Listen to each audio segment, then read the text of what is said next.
गुरुर्ब्रह्मा गुरुर्विष्णु गुरुर्देवो महेश्वरः गुरुर्साक्षात् परब्रह्म तस्मै श्रीगुरुवे नमः। ॐ गजाननं भूतगणाधिसेवितं कपितेजम्बुफलचारुभक्षणम् उमासुतं शोकविनाशकारिकं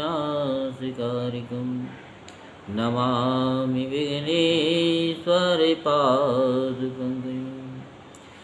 सच्चिदानन्दरूपाय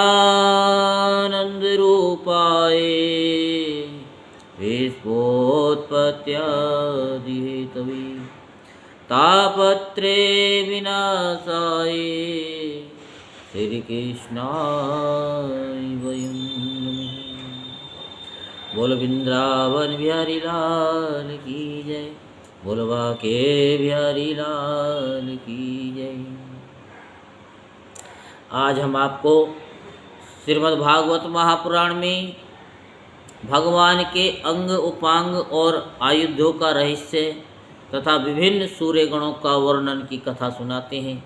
तो आप सभी मन को एकाग्र करते हुए शांतिपूर्वक कथा को श्रवण करेंगे और क्या करेंगे, लाइक भी करेंगे और कमेंट बॉक्स में राधे राधे जय श्री कृष्णा भी लिखेंगे और क्या करेंगे, शेयर भी करेंगे। तो आप सुनिए। शौनक जी ने कहा, सूत जी आप भगवान के परम भक्त और बहुयज्ञों में शिरोमणि हैं। हम लोग समस्त शास्त्रों के सिद्धांत के संबंध में आपसे एक विशेष प्रश्न पूछना चाहते हैं, क्योंकि आप उसके मर्मज्ञ हैं। हम लोग क्रिया योग का यथावत ज्ञान प्राप्त करना चाहते हैं, क्योंकि उसका कुशलतापूर्वक ठीक आचरण करने से मरण धर्मा पुरुष अमर तत्व प्राप्त कर लेता है। अतः आप हमें ये बतलाइए कि पांच रात्रादि तंत्रों की विधि जानने वाले लोग केवल श्री लक्ष्मीपति भगवान की आराधना करते समय किन किन तत्वों से उनके चरणादि अंग, गरुड़ादि उपांग, सुदर्शनादि आयुध और कौस्तुभादि आभूषणों की कल्पना करते हैं। भगवान आपका कल्याण करे। सूत जी ने कहा कि शौनक जी, ब्रह्मादि आचार्यों ने, वेदों ने और पांच रात्रादि तंत्र ग्रंथों ने विष्णु भगवान की जिन विभूतियों का वर्णन किया है, मैं श्री गुरुदेव के चरणों में नमस्कार करके आप लोगों को वही सुनाता हूँ। भगवान के जिस चेतनाधिष्ठित विराट रूप में ये त्रिलोकी दिखाई देती है, वह प्रकृति, सूत्रात्मा, महतत्व, अहंकार और पंच तन्मात्रा, इन 9 तत्वों के सहित 11 इंद्रियां तथा पंचभूत, इन 16 विकारों से बना हुआ है। ये भगवान का ही पुरुष रूप है। पृथ्वी इसके चरण हैं और स्वर्ग मस्तक है, अंतरिक्ष नाभि है, सूर्य नेत्र हैं, वायु नासिका है और दिशाएं कान हैं।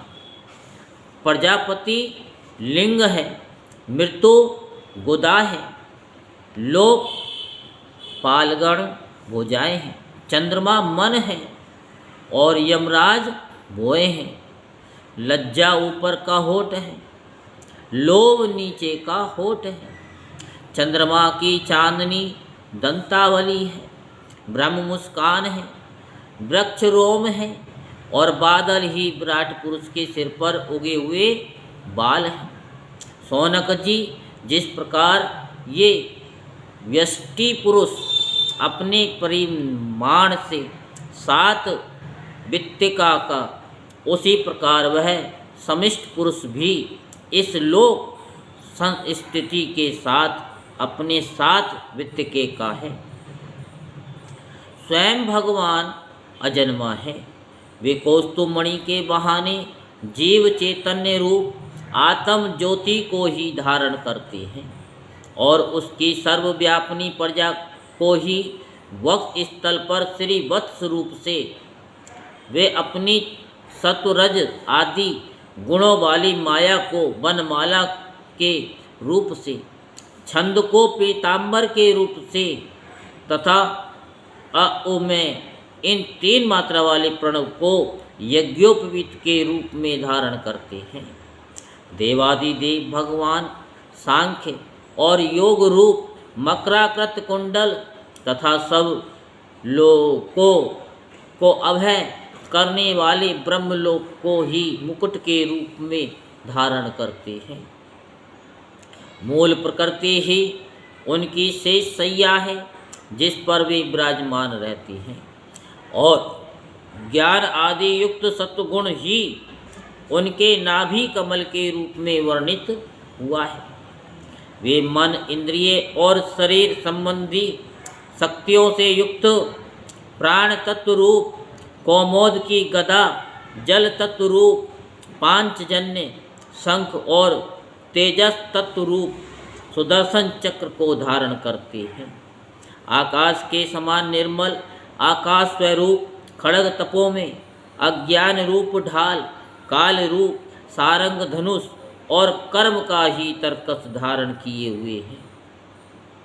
इंद्रियों को ही भगवान के बाणों के रूप में कहा गया है।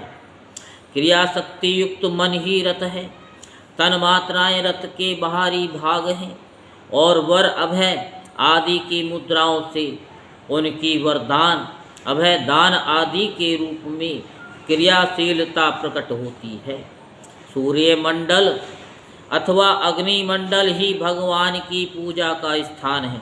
अंतःकरण की शुद्धि ही मंत्र दीक्षा है, और अपने समस्त पापों को नष्ट कर देना ही भगवान की पूजा है। ब्राह्मणों समग्र ऐश्वर्य, धर्म, यश, लक्ष्मी, ज्ञान और वैराग्य, इन 6 पदार्थों का नाम ही लीला कमल है, जिसे भगवान अपने कर कमल में धारण करते हैं। धर्म और यश को क्रमशः चमर एवं व्यंजन यानी पंखे के रूप से तथा निर्भय धाम वैकुंठ को छत्र रूप से धारण किए हुए हैं। तीनों वेदों का ही नाम गरुड़ है, वे ही अंतर्यामी परमात्मा का वहन करते हैं। आत्म स्वरूप भगवान की उनसे कभी न बिछुड़ने वाली आत्म शक्ति का ही नाम लक्ष्मी है। भगवान के पार्षदों के नायक विश्व, विसुर्त और विश्वक्सेन 5 रात्रादि आगम रूप हैं। भगवान के स्वाभाविक गुण, अणिमा, महिमा आदि 8 सिद्धियों को ही नंद सुनंदादि 8 द्वारपाल कहते हैं। सौनक जी स्वयं भगवान ही वासुदेव, संकर्षण, प्रद्युम्न और अनिरुद्ध इन 4 मूर्तियों के रूप में अवस्थित हैं, इसलिए उन्हीं को चतुर्व्यूह के रूप में कहा जाता है। वे ही जागृत अवस्था के अभिमानी विश्व बनकर शब्द, स्पर्श आदि बाह्य विषयों को ग्रहण करते हैं, और वे ही सपन अवस्था के अभिमानी तेजस बनकर बाह्य विषयों के बिना ही मन अनेक विषयों को देखते और ग्रहण करते हैं। वे ही सुसुप्ति अवस्था के अभिमानी प्राज्ञ बनकर विषय और मन के संस्कारों से युक्त अज्ञान से ढक जाते हैं, और वही सबके साक्षी तुरीय रहकर समस्त ज्ञानों के अधिष्ठान रहते हैं। इस प्रकार अंग, उपांग, आयुध और आभूषणों से युक्त तथा वासुदेव, संकर्षण, प्रद्युम्न एवं अनिरुद्ध इन 4 मूर्तियों के रूप में प्रकट सर्वशक्तिमान भगवान श्री हरि ही क्रमश विश्व, तेजस, प्राज्ञ एवं तुरीय रूप से प्रकाशित होते हैं।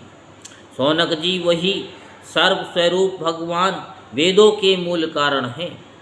वे स्वयं प्रकाश एवं अपनी महिमा से परिपूर्ण हैं। वे अपनी माया से ब्रह्मा आदि रूपों एवं नामों से इस विश्व की सृष्टि, स्थिति और संहार संपन्न करते हैं। इन सब कर्मों और नामों से उनका ज्ञान कभी आवृत नहीं होता। यद्यपि शास्त्रों में भिन्न के समान उनका वर्णन हुआ है। अवश्य परंतु वे अपने भक्तों को आत्म स्वरूप से प्राप्त होते हैं। सच्चिदानंद स्वरूप श्री कृष्ण आप अर्जुन के सखा, आपने यदुवंश शिरोमणि के रूप में अवतार ग्रहण करके पृथ्वी के द्रोही गोपालों को भस्म कर दिया है। आपका पराक्रम सदा एक रस रहता है। ब्रज की गोप बालाएं और आपके नारद आदि प्रेमी निरंतर आपके पवित्र यश का गान करते रहते हैं। गोविंद, आपके नाम गुण और लीला आदि का श्रवण करने से ही जीव का मंगल हो जाता है। हम सब आपके सेवक हैं, आप कृपा करके हमारी रक्षा कीजिए। पुरुषोत्तम भगवान के छिन्न भूत अंग उपांग और आयुध आदि के इस वर्णन का जो मनुष्य भगवान में ही चित्त लगाकर पवित्र होकर प्रातःकाल पाठ करेगा, उससे सबके हृदय में रहने वाले ब्रह्म स्वरूप परमात्मा का ज्ञान हो जाएगा। सौनक जी ने कहा कि सूत जी, भगवान श्री सुखदेव जी ने श्रीमद् भागवत कथा सुनाते समय राज ऋषि परीक्षित से पंचम स्कंद में कहा था कि ऋषि, गंधर्व, नाग, अप्सरा, यक्ष, राक्षस और देवताओं का एक सौर गण होता है और ये सातों प्रत्येक महीने में बदलते रहते हैं। ये 12 गण अपने स्वामी द्वादश आदित्यों के साथ रहकर क्या काम करते हैं और उनके अंतर्गत व्यक्तियों के नाम क्या हैं। सूर्य के रूप में भी स्वयं भगवान ही हैं, इसीलिए उनके विभाग को हम बड़ी श्रद्धा के साथ सुनना चाहते हैं। आप कृपा करके कहिए। सूत जी ने कहा, समस्त प्राणियों के आत्मा भगवान विष्णु ही हैं। अनादि अविद्या से अर्थात उनके वास्तविक स्वरूप के अज्ञान से ही समस्त लोकों के व्यवहार प्रवर्तक प्राकृत सूर्य मंडल का निर्माण हुआ है। वही लोकों में भ्रमण किया जाता है। असल में समस्त लोकों के आत्मा एवं आदि कर्ता एकमात्र श्री हरि ही है। अंतर्यामी रूप से सूर्य बने हुए हैं। वे यद्यपि एक ही हैं, तथापि ऋषियों ने उनका बहुत रूपों में वर्णन किया है। वे ही समस्त वैदिक क्रियाओं के मूल हैं। सौनक जी, एक भगवान ही माया के द्वारा काल, देश, यज्ञादि क्रिया कर्ता, सुरवा आदि करण, यागादि कर्म, वेद मंत्र, साकल्य आदि द्रव्य और फल रूप से 9 प्रकार के कहे जाते हैं। काल रूपधारी भगवान सूर्य लोकों का व्यवहार ठीक ठीक चलाने के लिए चैत्र आदि 12 महीनों में अपने भिन्न भिन्न 12 गणों के साथ चक्कर लगाया करते हैं।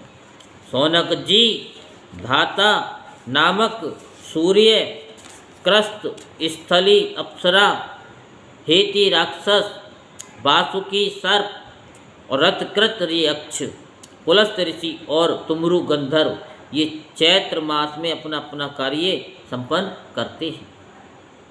अर्यमा सूर्य, पुलह ऋषि, अथोजा यक्ष, परहेती राक्षस और पुंजिक स्थली, अप्सरा, नारद गंधर्व और कच्छ नीर सर्प ये वैशाख मास के कार्य निर्वाहक हैं। मित्र सूर्य, अत्रि ऋषि, पौरुष्य राक्षस, तक्षक सर्प, मेनका अप्सरा, हा गंधर्व और रथ स्वन यक्ष ये ज्येष्ठ मास के कार्य निर्वाहक हैं। आषाढ़ में वरुण नामक सूर्य के साथ वशिष्ठ ऋषि, रंभा अप्सरा, सैजन्य यक्ष, हो गंधर्व, शुक्र नाग और चित्र ईश्वन राक्षस अपने अपने कार्य का निर्वाह करते हैं। श्रावण मास में इंद्र नामक सूर्य का कार्यकाल है। उनके साथ विश्वावसु, गंधर्व, श्रोता, यक्ष, ऐलापत्र, नाग, अंगिरा ऋषि, परमलोचा, अप्सरा एवं वर्य नामक राक्षस अपने कार्य का संपादन करते हैं। भद्र यानी भाद्रपद के सूर्य का नाम है विवस्वान। उनके साथ उग्रसेन, गंधर्व, व्याघ्र, राक्षस यानी साधारण यक्ष, भृगु ऋषि, आसारण यक्ष, अनुमलोचा अप्सरा और शंखपाल नाम नाग रहते हैं। शौनक जी, माघ मास में पूखा नाम के सूर्य रहते हैं। उनके साथ धनंजय नाग, बात राक्षस, सुसेना गंधर्व, सुरुचि यक्ष, घृताची अप्सरा और गौतम ऋषि रहते हैं। फाल्गुन मास का कार्यकाल परंजय नामक सूर्य का है। उसके साथ क्रतु यक्ष, बर्छा राक्षस, भरद्वाज ऋषि, सैनजित अप्सरा, विश्व गंधर्व और ऐरावत सर्प रहते हैं। मार्गशीर्ष मास में सूर्य का नाम होता है अंशु। उनके साथ कश्यप ऋषि, तारक्ष यक्ष, ऋतसेन गंधर्व, उर्वशी अप्सरा और विद्युत शत्रु राक्षस और महाशंख नाग रहते हैं। पौष मास में भग नामक सूर्य के साथ स्फूर्ज राक्षस और अरिष्ट नेमी गंधर्व, उर्ण यक्ष, आयु ऋषि और पूर्वचित्ती अप्सरा और कर्कोटक नाग रहते हैं। आश्विन मास में त्वष्टा सूर्य, जमदग्नि ऋषि, कम्बल नाग, तिलोत्तमा अप्सरा, ब्रह्मापेत राक्षस, सतजित यक्ष और धृतराष्ट्र गंधर्व का कार्यकाल है। तथा कार्तिक में विष्णु नामक सूर्य के साथ अश्वतर नाग, रंभा अप्सरा, सूर्यवर्चा गंधर्व, सत्यजित यक्ष, विश्वामित्र ऋषि और मखापेत राक्षस अपना अपना कार्य संपन्न करते हैं। शौनक जी, वे सब सूर्य रूप भगवान की विभूतियाँ हैं, जो लोग इनका प्रतिदिन प्रातःकाल और सायंकाल स्मरण करते हैं, उनके सारे पाप नष्ट हो जाते हैं। ये सूर्य देव अपने 6 गणों के साथ 12 महीनों सर्वत्र विचरते रहते हैं और इस लोक और परलोक में विवेक बुद्धि का विस्तार करते हैं। सूर्य भगवान के गणों में ऋषि लोग तो सूर्य संबंधी ऋग्वेद, यजुर्वेद और सामवेद के मंत्रों द्वारा उनकी स्तुति करते हैं और गंधर्व उनके सुयश का गान करते रहते हैं। अप्सराएं आगे आगे नृत्य करती चलती हैं। नागगण रस्सी की तरह उनके रथ को कसे रहते हैं। यक्षगण रथ का साज सजाते हैं और बलवान राक्षस उसे पीछे से ढकेलते हैं। इनके सिवा बालखिल्य नाम के 60,000 निर्मल स्वभाव ब्रह्मऋषि सूर्य की ओर मुँह करके उनके आगे आगे स्तुति पाठ करते चलते हैं। इस प्रकार अनादि अनंत अजन्मा भगवान श्री हरि ही कल्प कल्प में अपने स्वरूप का विभाग करके लोगों का पालन पोषण करते रहते हैं। बोल वृंदावन बिहारी लाल की जय, बोल बांके बिहारी लाल की जय। जय जय श्री राधे श्याम, जय जय श्री राधे श्याम, जय जय श्री राधे श्याम। इस कथा को शेयर करना कदापि न भूलें। राधे राधे।